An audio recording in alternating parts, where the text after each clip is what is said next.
will be sharing with you a comprehensive answer to one of the most frequently asked questions clients that I work with always ask me, and that is, how much do I need to start a jewelry business? The first thing that you need to determine is your time. Time is something that a lot of people don't talk about. When you want to go into the jewelry business, forget about the glitz and glamour. Forget about that money that you will be counting. Right now, I'll focus on your time. Do you really have time to start a jewelry business? What is your regular day-to-day life? What kind of job do you have? How is your day structured? What are your responsibilities? Use that to gauge how much time you have that you really have to put into this business, because a lot of times people think they're starting a jewelry business because the bar has been set so low that all you need is just jewelry and an Instagram page and your jewelry business will start flying. Unfortunately, that is not the case. To find out how much you need to start a jewelry business, you need to first of all do a good assessment of your time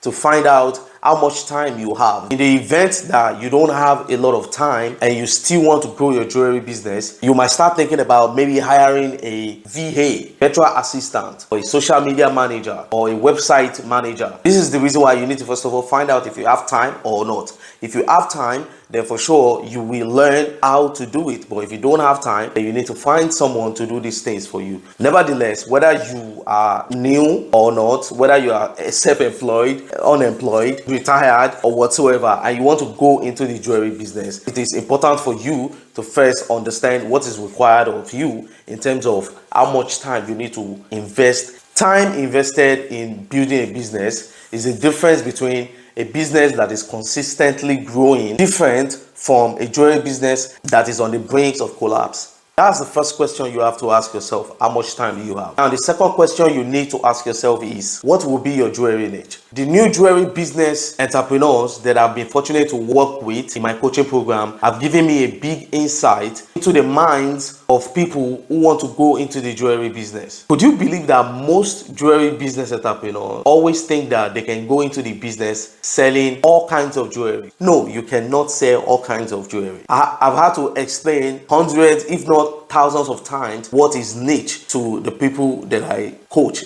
And this is because even sometimes when people think that they have a niche, it turns out that they don't actually have one. So what exactly is niche? Well, niche is like taking a bite of an apple. Now, that little bite of the apple, that is your niche. That is the niche of the apple. Some niche require a lot of capital. Let's say, for example, you are going into something like real gold, 9-to-5 jewelries. Those ones require more capital compared to if you are just going into affordable jewelry. Let's say like stainless steel or even resin jewelry. If you want to learn more about niche, please leave a comment under this video, type niche, and I will know that you want me to create a video about niche. Now, the third question you are going to ask yourself to find out how much you need to start your jewelry business is, how will I source my jewelry? This is one question you really want to think about very well, because it will not only affect the capital that you use in starting your jewelry business, but it will also affect the profit that you make. Where and how you source your jewelry will affect your profit. Where you source your jewelry from will help you determine how quickly you will be able to restock your jewelry in order to meet your customers' demands. So at this point, you want to be asking yourself questions like, oh,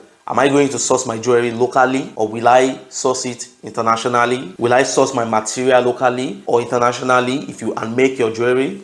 If you have to source it locally, if you want to source it locally, then it means you have to take your time to look for a reliable supplier in a city, in your country, or whatever. And if you want to import, at this point, you know that you have to be thinking about how to import from countries like China, Turkey, India, even United States, Dubai as well. The most popular and, in my opinion, the easiest way to import jewelry, into any country these days is like from China. And that's really because the Chinese, they have so much perfected their international trade system, signed partnership with countries that they just make it easy somehow for you to import. I don't know if anyone else is doing it on the level of India. It's just the easiest place to source jewelry if you are into those type of jewelry that they produce from China. How to source jewelry, how to buy, how to import jewelry from China is one of the things that I teach in my programs. And personally, I source my jewelry from China for most of my jewelry brands. So when you are asking yourself the question of how you are going to source your jewelry, you also want to be asking yourself, who are the people that you need to pay along the way? What is the cost of shipping? What's the cost of doing business? Now, the fourth question and the last question, and I think is the most important question after time, is what is going to be my business model? When you come into the business, there are several ways that you can have your business structured. You have to find out which business model fits the time that you have with the available resources that you have. You have to see how that business model plays into the niche of jewelry that you sell. You also have to look into how it plays into where you source your jewelry and how you source it.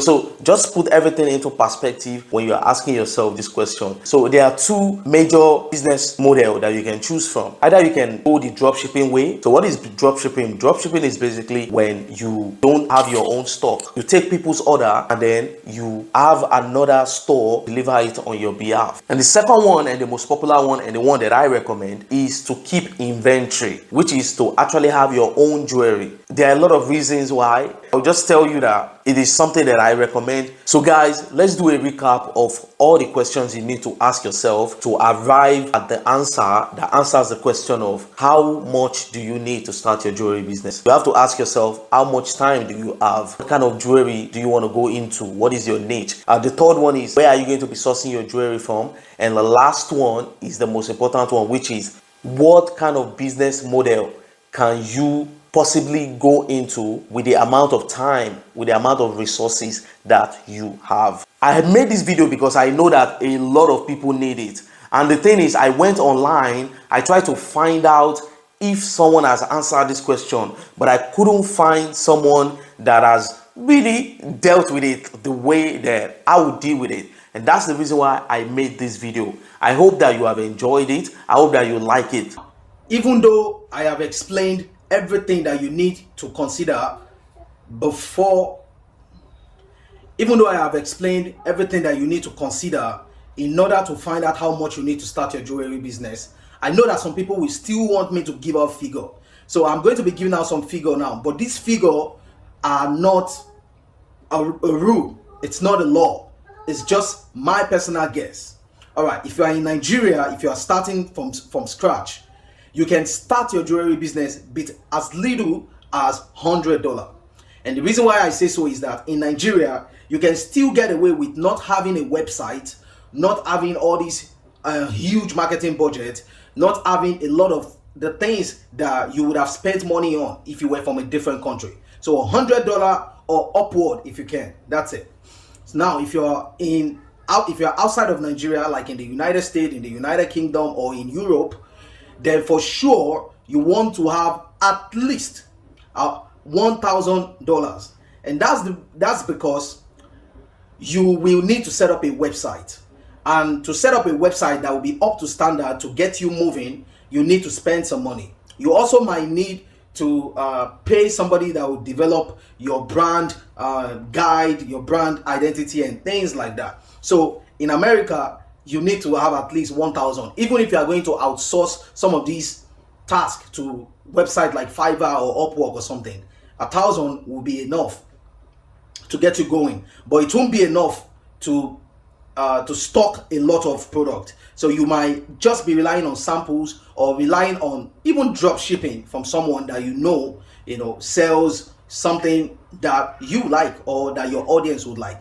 So this is just my rough guess, guys. It's not a law, it's not a rule, and times change, economic situation change, so this number can still change. So this is just a minimum entry in case you want to start your jewelry business. I hope that has been able to help some of you who are expecting me to actually give out a figure. So like I said, this is all flexible, but this is the barest minimum that you can start with. Now, if you are one of those people who found this video or ran into this video because you want to start a jewelry business, I want you to check out other videos that I've put out that can help you to get started and help you grow in this jewelry business space. And if you have any suggestions of content that you want me to create that I haven't created, please leave it in the comment below. And if you want to learn how you and I can work together, how I can help you get started or help you grow your jewelry business, all you have to do is click the link in the caption of this video that says let's work together. So guys, that's it for this video. I hope that you've enjoyed it.